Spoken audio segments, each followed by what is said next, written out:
house. I'm Tristan. And I'm Jason. And we got a really special 2013 vintage Redbreast 12 cask strength today. Yeah, batch B113, nice 59.9 or 119 proof. Hard to do. Hard to do. And we'll get more into why that's hard to do, but first let's kind of go over what is delightful about this whiskey. Yeah, it's just got like a nice gold color there. Ex-bourbon cask and Oloroso sherry butts were used in the cask finish of these whiskeys. You said? And that's that's most of the Redbreast families are going to be that. Real quick before we get in, what is a single pot still?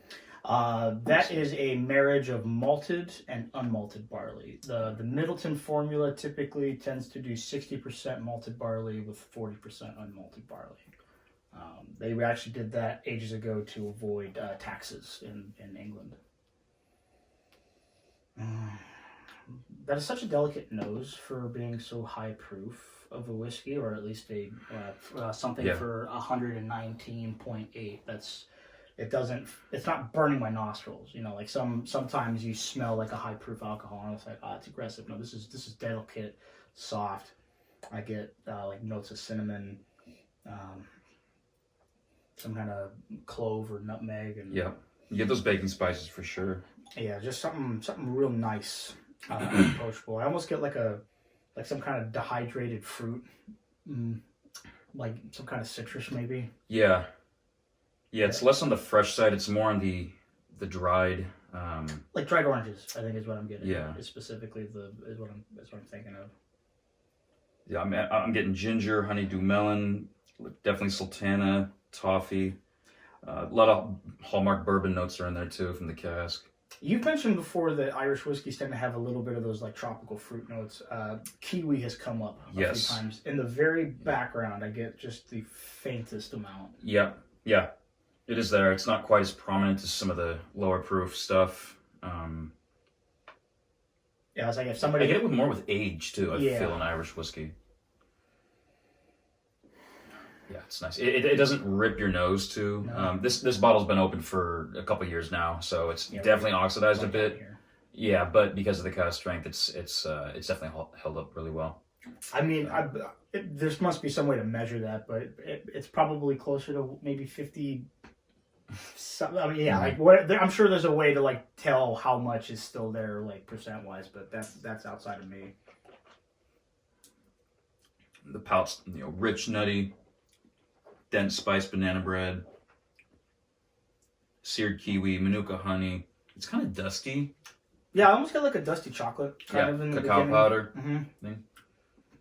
Like probably something along 60% dark chocolate. Just like you know what? Like dust, like the chocolate powder. It reminds me of like a tiramisu with just that kind of that creamy kind of texture, like that sort of dessert is what I'm getting. Definitely. And that's just all the barley and all the time it spent in the barrels. Like they didn't add flavor to it at all. That's just all natural things that occur in whiskey in barrels. The finish seems to go on for a while. I'm getting about maybe, I'd say 30 seconds of this like lingering sensation.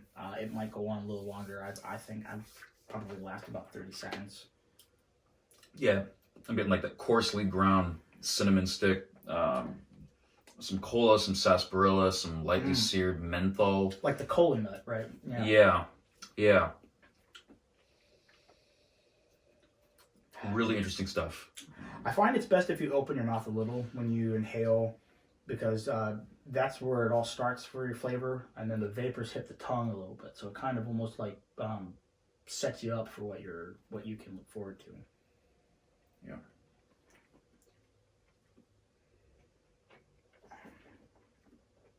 Yeah, and as it's in the glass, it definitely opens up. I would give it a minute or two before you even dive into this, because it is so potent. Yeah. And it just comes alive. I know some people would like to add water to such a high proof. I don't think I need any myself. Yeah. I've had this enough, and if you're out there drinking something like that and you like adding water, don't be discouraged to add it. Yeah, don't let anyone ever tell you how to drink your whiskey.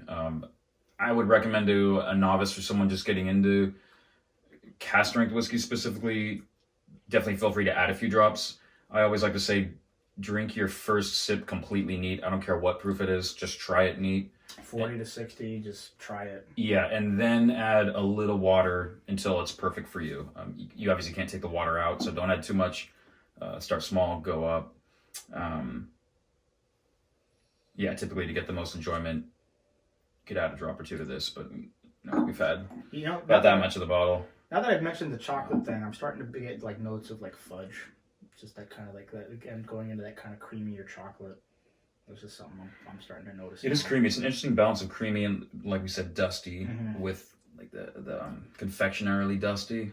I think that comes from the sherry barrel. That tends to give them those kind of characteristics. Just because I know Oloroso sherries tend to be syrupy, and they have that kind of like nutty, almost chocolate quality to them. I get black cherries, I think, is another thing I get, like really deep in the flavor. Like I've had to let it linger for a moment. Dark black cherries. Yeah, like just black fruits, Middleton Distillery. Yeah, from the legendary Middleton Distillery is where these guys come from. I don't remember the specific man behind W.A. Ghiblis, I believe, was the old name for Redbreast. Sometime in, I want to say it was 1840. I haven't looked at a research paper on it in a minute, but it's like 1840, I think. And then you flash forward some many years to about 1912, somewhere around there. The distiller was like something of like an ornithologist, bird watcher. I think that might be the right word for it. But they had started to incorporate Redbreast robins onto the bottle as sort of, I think, an homage to his craft for bird watching, bird loving.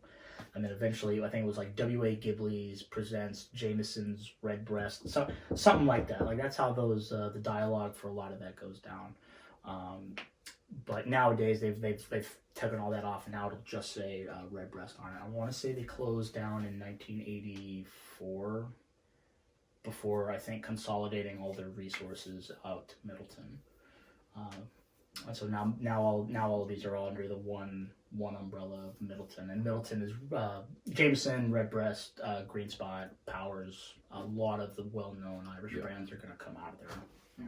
They did recently just update the bottle too, so the label will be. Yeah, they're gonna have a bird. In the bottle, more so the label. Yeah, the bird's gonna have. I think he's flying off to the left and it'll say cask strength on the bottom. It's like an indigo blue box now. The old school 12 is like crimson red, and 15's emerald. But they're more updated. Well, I say updated. They've altered just the label. So now it won't just say Redbreast on there. It'll have have the bird on there. I think the bird for each box is in a different spot doing something, just to give it some character, I think. And this is the highest batch. To my understanding, B113 is the highest proof cask strength Redbreast. And I think that just has to do with in the beginning with the way the pot stills are designed.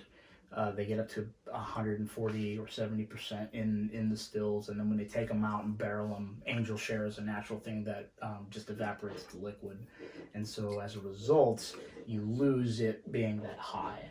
And they might not even throw it in at that high, honestly, when it's being cooked in there and like through all those the pipes and like the swan neck moving all the liquid into those big vats. I don't think they necessarily started at 70. I know that it can only get that high. So when it comes out, it honestly could have been at 60 something, and then as it was in the barrel, that evaporation knocked it down to there. But because of that, it's going to be very tricky, I think, to find an Irish pot still whiskey above about 59.9. 60, I think, would be a miracle. I think pretty commonly you'll find them between 55 and 57 seems to be the fair range. The Dare Gaelic line from Middleton, I want to say their highest one was about 57, I want to say. That first wave, the first 10 trees that they had done that out of the Grendelwood forest, if I remember right, was all about 56, 57. The next one that they did was Bluebell. I think the highest I'd seen was 56.8. I think was the highest. So just to kind of give some perspective, they seem to fall in between about 55 and 57. This is on the higher side though. Yeah, which super unusual. Yeah. But also, I think super incredible. Yeah. And not too many Irish whiskeys in general come cask strength. So if you see this on a menu or never tried one, I definitely recommend starting here first. Yeah. And if you can get B113, if you're if you do, that batch is incredible. Oh, I would high praise for me. This gets just some incredibly high praise. All right, guys. Thanks for checking in. Yeah, thank you for joining us today. See you next time. Cheers.